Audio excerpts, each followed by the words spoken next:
श्री सुखदेव जी कहते हैं, परीक्षित, विदेह राज की नगरी में, मिथिला में एक ब्राह्मण थे जिनका नाम श्रुतदेव था। वो बहुत अकिंचन श्री कृष्ण के परम प्रेमी भक्त थे। भगवत भक्ति से वो पूर्ण मनोरथ रहते, परम शांत रहते और परम ज्ञानी भी थे और विरक्त भी थे। गृहस्थाश्रम में रहते हुए भी धनोपार्जन का कोई उद्योग नहीं करते, जो भगवान की कृपा से मिल जाता उसी से उदर पोषण करते, रात दिन भजन करते। प्रारब्धवश प्रतिदिन उन्हें जीवन निर्वाह के लिए भगवान सामग्री दे देते थे, अधिक नहीं। वे उतने से ही संतुष्ट भी हो जाते। अपने वर्णाश्रम धर्म के अनुसार धर्म का पालन करने में तत्पर रहते थे। प्रिय परीक्षित, उस देश के राजा भी जो बहुलाश्व थे, वो उन्हीं श्रुतदेव के समान ही भगवान श्री कृष्ण से प्रेम करते थे। मैथिल वंश के उन प्रतिष्ठित नरपति का नाम था बहुलाश्व। इनमें राजपने का बिल्कुल अहंकार नहीं था। श्रुतदेव और बहुलाश्व दोनों ही भगवान श्री कृष्ण के प्यारे भक्त थे। एक बार भगवान श्री कृष्ण ने उन दोनों पर प्रसन्न होकर दारुक से रथ मंगवाया और उस पर सवार होकर द्वारिका से विदेह देश की ओर प्रस्थान किया। देवर्षि नारद जी ने बहुलाश्व को बताया कि तुम जिन भगवान की सेवा मंदिर में करते हो, वो साक्षात भगवान द्वारिका में विराजमान है। एक दिन प्रगट दर्शन कर आओ। पूज्य श्री मथुरा दास जी सुनाते। तो देवर्षि नारद जी की बात मानकर राजा बहुलाश्व प्रातःकालीन 4 बजे मंदिर में प्रवेश कर जाते थे। उनका नियम था 2 बजे दोपहर को निकलते थे, राजभोग पवा के शयन करा के। रोज रथ सजता कि आज द्वारिकाधीश के दर्शन के लिए चलेंगे, पर जब मंदिर में पहुंच जाते तो सब भूल जाते और अपने ठाकुर की सेवा करते करते 2 बज जाते।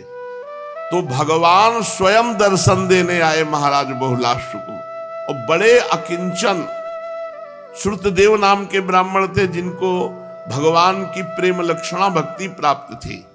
तो आज भगवान दोनों को कृतार्थ करने के लिए, महाराज बहुलाश्व को और श्रुतदेव को कृतार्थ करने के लिए द्वारिका से दारुक के द्वारा सजाए हुए रथ पर बैठकर चले। अकेले नहीं, बड़े से बड़े ब्रह्म ऋषि भी साथ लिए।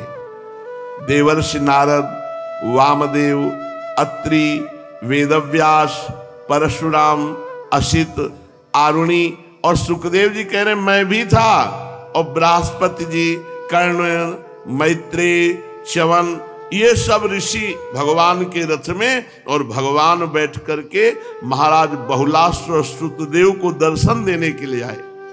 जहां जहां रथ पहुंचता वहां के नागरिक और ग्रामवासी भगवान की पूजा सामग्री से पूजन करते। पूजा करने वालों को भगवान ऐसे जान पड़ते मानो ग्रहों के साथ साक्षात सूर्य नारायण उदय हो गए हों। परीक्षित, उस यात्रा में आनर्त, धन्व, कुरजांगल, कंक, मत्स्य, पांचाल, कुंती, मधु, केकय, कौशल, अर्ण आदि अनेक देशों के नर नारियों ने अपने नेत्र रूपी दोनों से भगवान श्री कृष्ण के उन्मत्त हास्य और प्रेम भरी चितवन से युक्त मुखारविंद के मकरंद रस का पान किया। त्रिलोक गुरु भगवान श्री कृष्ण के दर्शन से उन लोगों की अज्ञान दृष्टि नष्ट हो गई। प्रभु दर्शन करने वाले नर नारियों को अपनी दृष्टि से परम कल्याण और तत्व ज्ञान का दान करते चल रहे थे। स्थान स्थान पर मनुष्य और देवता भगवान की उस कीर्ति का गान करके सुनाते, जो समस्त दिशाओं को उज्जवल बनाने वाली एवं समस्त अशुभों का विनाश करने वाली है। इस प्रकार भगवान श्री कृष्ण धीरे धीरे विदेह देश में पहुंचे। परीक्षित, भगवान श्री कृष्ण के शुभागमन का समाचार सुनकर नागरिक और ग्रामवासियों के आनंद की सीमा न रही। वे अपने हाथों में पूजा की विविध सामग्रियां लेकर उनकी अगवानी करने आए। भगवान श्री कृष्ण का दर्शन करके उनके हृदय और मुख कमल प्रेम और आनंद से खिल उठे। उन्होंने भगवान को तथा उन मुनियों को जिनका नाम केवल सुन रखा था, देखा न था, हाथ जोड़कर मस्तक झुकाकर प्रणाम किया। दोनों एक साथ भगवान के दर्शन को पहुंचे, बहुलाश्व और श्रुतदेव। और दोनों के हृदय में यह हुआ कि भगवान पहले मेरे साथ चले। और दोनों महान भक्त हैं। चरणों में गिरकर प्रणाम किया और अनुग्रह की प्रार्थना की, हमारे घर पधारे। बहुलाश्व और श्रुतदेव दोनों ही एक साथ हाथ जोड़कर मुंडी मंडली सहित भगवान श्री कृष्ण को आतिथ्य ग्रहण करने के लिए निमंत्रण दिया। भगवान उसी समय पूरा परिकर दो हो गया। एक बहुलाश्व के साथ तो उनको समझ में आ रहा मेरे घर जा रहे हैं, और एक श्रुतदेव के साथ उनको समझ में आ रहा मेरे घर जा रहे हैं। एक ही समय एक एक के साथ भगवान अलग अलग हो गए। पृथक पृथक रूप से दोनों के घर पधारे और दोनों को ये बात मालूम नहीं। दोनों को लग रहा है भगवान अधिक प्रीति होने के कारण मेरे गृह पधारे हैं। विदेहराज जनक बहुलाश्व बड़े मनस्वी थे। उन्होंने ये देखकर कि दुष्ट दुराचारी पुरुष जिनका नाम भी नहीं सुन सकते, वे ही भगवान श्री कृष्ण और ऋषि मुनि मेरे घर पधारे हैं। सुंदर सुंदर आसन मंगाए। भगवान श्री कृष्ण तथा ऋषि मुनि आराम से उन पर बैठ गए। उस समय बहुलाश्व की विचित्र दशा थी। प्रेम भक्ति के उद्रेक से उनका हृदय भर आया था। नेत्रों में आंसू उमड़ रहे थे। उन्होंने अपने पूज्यतम अतिथियों के चरणों में नमस्कार करके पांव पखारे और अपने कुटुंब के साथ उनके चरणों का लोक पावन जल अपने सिर पर धारण किया। फिर भगवान एवं भगवत स्वरूप ऋषियों को गंधमाला, वस्त्र, अलंकार, धूप, दीप, अर्घ, गौ, बैल आदि समर्पित करके उनकी पूजा की। जब सब लोग भोजन करके तृप्त हो गए, तब राजा बहुलाश्व भगवान श्री कृष्ण के चरणों को अपनी गोद में लेकर बैठ गए और बड़े आनंद से धीरे धीरे उन्हें सहलाते हुए बड़ी मधुर वाणी से भगवान की स्तुति करने लगे। राजा बहुलाश्व ने कहा, प्रभु आप समस्त प्राणियों के आत्मा, साक्षी एवं स्वयं प्रकाश है। हम सदा सर्वदा आपके चरण कमलों का स्मरण करते रहते हैं। इसी से आपने हम लोगों को दर्शन देकर कृतार्थ किया है।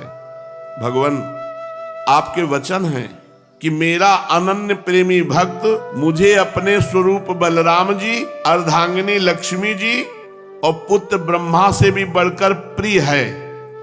अपने उन वचनों को सत्य करने के लिए ही आपने हम लोगों को दर्शन दिया है। भला ऐसा कौन पुरुष है जो आपकी इस परम दयालुता और प्रेम परवशता को जानकर भी आपके चरण कमलों का परित्याग कर सके। प्रभु, जिन्होंने जगत की समस्त वस्तुओं का एवं शरीर आदि का भी मन से परित्याग कर दिया है, उन परम शांत मुनियों को आप अपने तक को भी दे डालते हैं। आपने यदुवंश में अवतार लेकर जन्म मृत्यु के चक्र में पड़े हुए मनुष्यों को मुक्त करने के लिए जगत में ऐसे विशुद्ध यश का विस्तार किया है जो त्रिलोकी के पाप ताप को शांत करने वाला है। प्रभु, आप अचिंत अनंत ऐश्वर्य और माधुरी की निधि हैं। सबके चित्त को अपनी ओर आकर्षित करने के लिए आप सच्चिदानंद स्वरूप परब्रह्म हैं। आपका ज्ञान अनंत है। परम शांति का विस्तार करने के लिए आप ही नारायण ऋषि के रूप में तपस्या कर रहे हैं। हे श्री कृष्ण, मैं आपको नमस्कार करता हूं। एक रस अनंत, आप कुछ दिनों तक मुनि मंडली के साथ हमारे यहां निवास कीजिए और अपने चरणों की धूल से इस निमि वंश को पवित्र कीजिए। परीक्षित, सबके जीवन दाता भगवान श्री कृष्ण राजा बहुलाश्व की प्रार्थना स्वीकार करके मिथिलावासी नर नारियों का कल्याण करते हुए कुछ दिनों तक वहीं रहे। जैसे राजा बहुलाश्व भगवान श्री कृष्ण और मुनि मंडली के पधारने पर आनंद मगन हो गए थे, वैसे ही श्रुतदेव ब्राह्मण भी भगवान श्री कृष्ण और मुनियों को अपने घर आया देखकर आनंद विह्वल हो गए। वे उन्हें नमस्कार करके और वस्त्र उछाल उछाल करके नाच रहे थे कि आज हमारे अहो भाग्य, मुझ गरीब के यहां भगवान श्री कृष्ण और सब ब्रह्म ऋषि पधारे। चटाई आसन में बिछा दी, कुशासन बिछा दिए, उन पर भगवान श्री कृष्ण और मुनियों को बैठाया। स्वागत में भाषण ही था, मृदु वचन, अकिंचन थे। अपनी पत्नी के साथ भगवान के आनंद से चरण पखारे। महान सौभाग्यशाली श्रुतदेव ने भगवान और ऋषियों के चरणोदक से अपने घर और कुटुंबियों को सींच दिया। इस समय उनके सारे मनोरथ पूर्ण हो गए। वो हर्षातिरेक से नाच रहे थे श्रुतदेव जी। फिर सुगंधित मिट्टी, जल, तुलसी, कुश, कमल, मधुर वचन, अनायास प्राप्त पूजा सामग्री से भगवान की आराधना की। श्रुतदेव जी सोचने लगे कि मैं तो घर गृहस्थी के अंधेरे कुएं में गिरा हुआ हूं, अभागा हूं। मुझे भगवान श्री कृष्ण और उनके निवास स्थान ऋषि मुनियों का, जिनके चरणों की धूल ही समस्त तीर्थों को तीर्थ बनाने वाली है, कैसे समागम प्राप्त हो गया।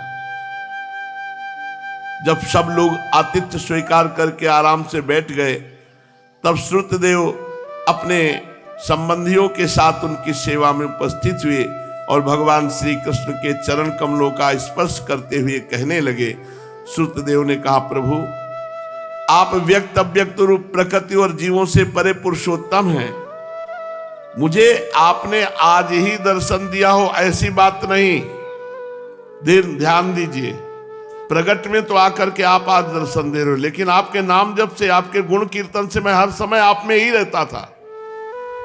जैसे सोया हुआ पुरुष स्वप्नावस्था में अविद्यावश मन ही मन स्वप्न जगत की सृष्टि कर लेता है और उसमें स्वयं उपस्थित होकर अनेक रूपों में अनेक कर्म करता हुआ प्रतीत होता है, वैसे ही आपने अपने में ही अपनी माया से जगत की रचना कर ली और इसमें प्रवेश करके अनेकों रूपों से प्रकाशित हो रहे हो।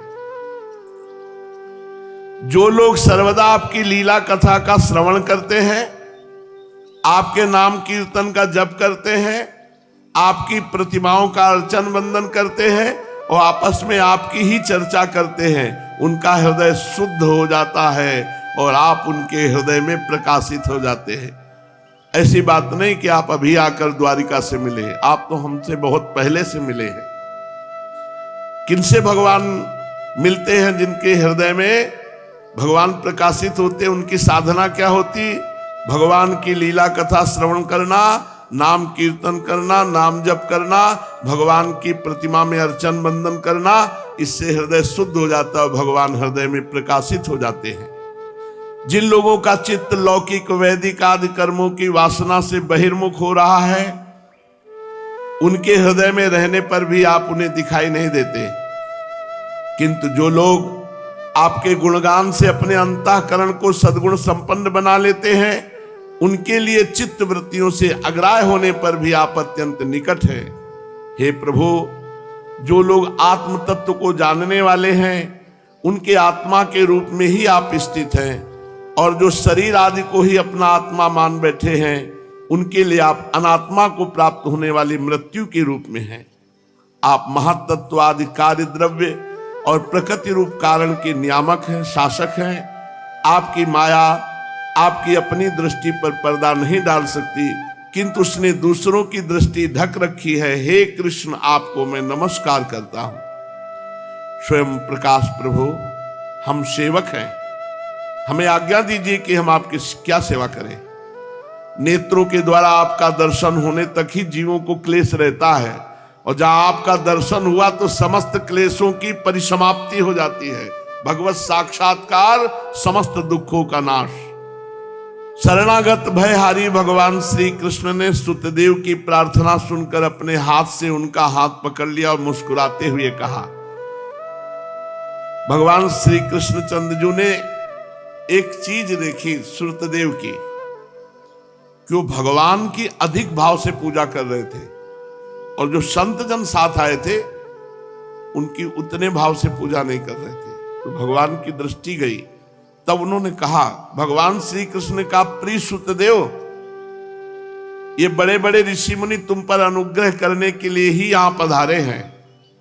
ये अपने चरण कमलों की धूल से लोगों और लोकों को पवित्र करते हुए मेरे साथ विचरण कर रहे हैं। ये तुम पर कृपा करने आए हैं। देवता पुण्य क्षेत्र, तीर्थ, ये दर्शन, स्पर्श, अर्चन आदि के द्वारा धीरे धीरे बहुत दिनों तक सेवन किया जाए तब पवित्र करते हैं। परंतु ये संत महात्मा ये अपनी दृष्टि से ही सबको पावन कर देते हैं। और यही नहीं, देवता और तीर्थों में जो पवित्र करने की शक्ति है वो संतों की दृष्टि से ही प्राप्त होती है। श्रुतदेव, जगत में ब्रह्म ऋषि कुल में जन्म लेना सब प्राणियों से श्रेष्ठ है।